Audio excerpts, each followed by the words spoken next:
Okay, so guys, may unbox naman tayo ngayon. Again, isa pa. Ito yung extension cable na Orico na sinasabi ko sa inyo. Nabanggit ko sa isang review dati. Try ko isingit yung link doon. Anyway, unbox natin kung okay siya. And galing sa local seller, we'll see. So, proceed na tayo sa unboxing. Nabuksan to by accident ng kapatid ni girlfriend dahil si girlfriend nagkamali ng bato. Akala niya sa kanila. And yun. Buti na lang hindi natuluyan. So may unbox pa rin ako. So actually ito ay unwrapping part. So simulan na natin. So na aking laser sword. Si Voltex 5. Ayun. Ayun no. Ayun talaga yun eh. Ayun talaga eh. So, gamitin ko to pang travelings. Actually, pwede rin pang bahay to eh. So, hindi man ako magta-travel. Safe naman mag-travel. Gamitin ko siya dito. Makaharap lang naman tayo na nagta-travel Okay, ko.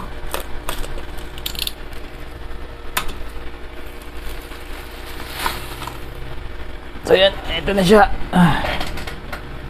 Wait lang. Routine muna natin, linis-linis.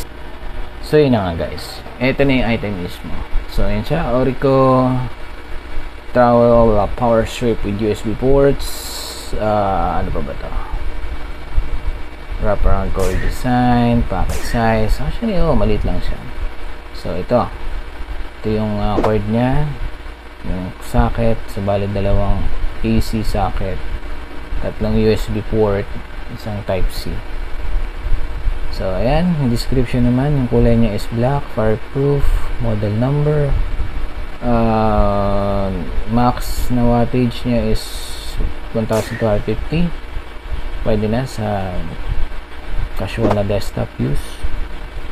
USB port is isang wow, output per USB is hanggang 12 watts. Tapos yung total niya is 15.1 USB total output. Talaga 12 watts per USB port. Tapos baka itong total USB output yun sa Type-C. Kasi nga naman di ba pag Type-C mas big time. Subuksan na natin. Tada! Parang hindi ako kumain. Hirap na hirap magbukas. Nahulog pa ang aking mga alcohol. So ito na. Ito na. Hop! Piyama ni popcorn. Wait lang. Habang muna natin itong mga kaplastikan niya sa buhay niya. So yan. Wait! Inisin ko para... Okay, so na-mekos ko na to guys. Ito nyo naman yung mga bakas pa na alcohol. So ito yon, Type-C, dalawang Type-A, regular lang na walang something. And then yung plug nya. Bakit may ganito? Ba't may ground plug pa? Pwede matanggalin yan. Pero flat siya. So imagine nyo na ako nakasaksak ko sa outlet. Flat ang inyong plug. Tapos hindi rin siya literal na nakasalampak. Medyo nakaslant siya ng siguro mga 45 degrees. And then yung cord, wait lang, yung cord length ba nakalagay dito? Hindi niya sinabi. Ayun, may papel naman pala. So, silipin natin yan mamaya. So, pag hindi nyo ginagamit, dito yung nalalagay yung cord. And ito may description sa likod. Galing sa Shenzhen, China. Pero local seller lang to. And, yan. May rubber feet para hindi mag-slide. Test natin. Okay, hindi masyado. Tama naman, agana. Para saan ito? Siguro sabitan. Pero kung pwede rin, kung gusto mong maging secure yung cable, bitin mong ganyan. Para hindi makalog-kalog. Tumakbo ako nung tumakbo, pero wala alog. At ganoon. Yun, isa pang saksakan. Tingnan natin yung cord length nito kung gaano kahaba. Okay, 1.5 meters. Sakto. Tapos ito yung extra saksakan. So may taas, meron sa baba, and then tatlong USB. So magkakaroon na ng kahalili yung saksakan ko dito. Ito, parang may nakita akong buyer nun na ginupit niya to ng pinlais niya para wala nga namang issue sa pagsaksak. Kasi hindi mo naman kailangan yung ground din. Ito lang okay na. So pwede nyo tanggalin yan. If may pantanggal kayo, pwede. So anyways, yun na nga. Ano pa ba? Ano bang kailangan natin dito? Actually, yun lang yan. Diba? So, pagka hindi ako... nga pala, by the way, yung line, guys, makapal, no?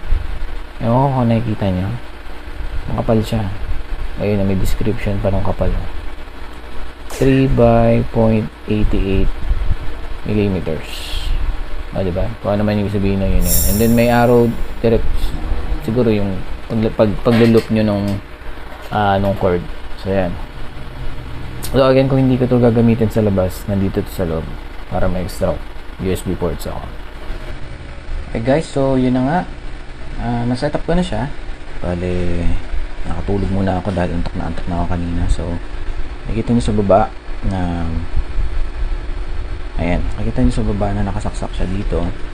And kasi 3-prong yung ano niya, 'di ba? Yung parang pinaka ngipin niya. So temporary hindi namin kaya. Pero dapat ang gagamitin ko dyan yung adapter lang na bilog or yung square from Ace.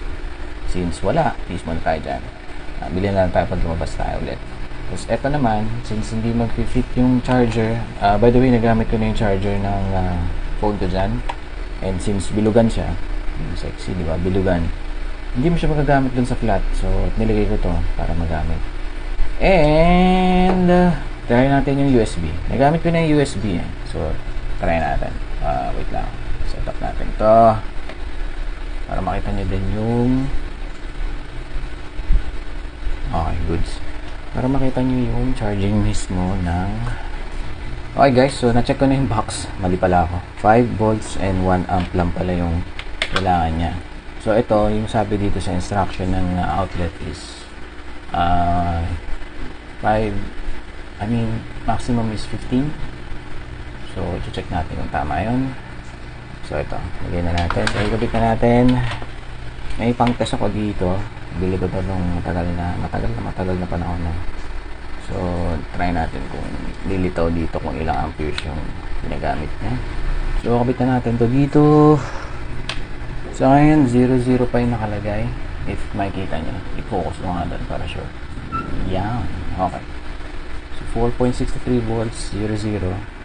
Yan, teka mangyari pag kinabit natin to dito. Sabi, di ba sa instructions kanina, mag-auto na mag-switch. O, yan. Okay.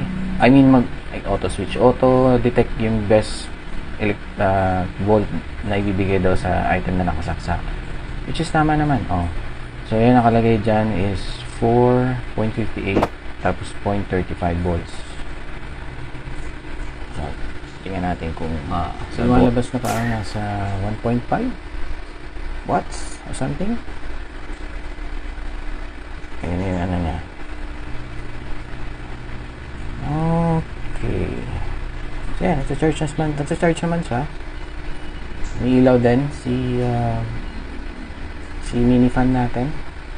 So, legit. Pero, wait lang. Hindi pa natin gagawin huling test yan.